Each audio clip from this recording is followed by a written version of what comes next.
Most of the discussion around the federal tax reform proposals has centered around corporate tax rates, individual tax rates, and how it would impact the middle class and the wealthy.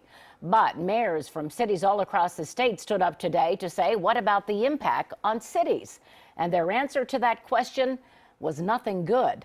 NBC4's Ted Hart has a closer look at tax reform from the mayor's perspective tonight. Ted?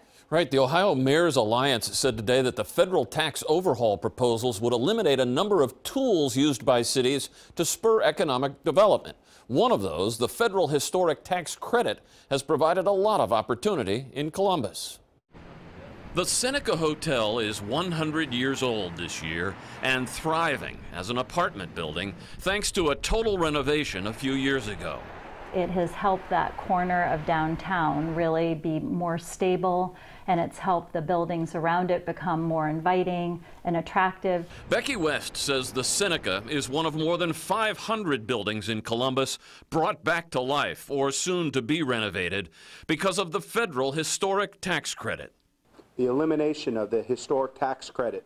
Columbus Mayor Andrew Ginther joined other mayors from around the state, Democrats and Republicans, to voice their concerns about how parts of the proposed federal tax overhaul will have a negative impact on cities.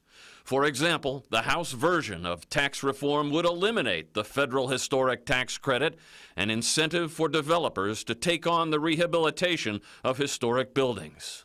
Oftentimes getting the financing to do some of these more difficult historic development deals is challenging, and so this credit is critically important to make those projects go. Without it, those projects don't happen. There are examples all across the city, projects that create momentum and spur additional development. Becky West says the consequences of eliminating the tax credit would be dire. It not only creates or saves so many wonderful historic buildings, it creates a lot of jobs, and just it really is so far-reaching in its impact. And the federal historic tax credit was added back into the Senate version of the bill. It is not, though, in the House version, and its fate is still very much up in the air.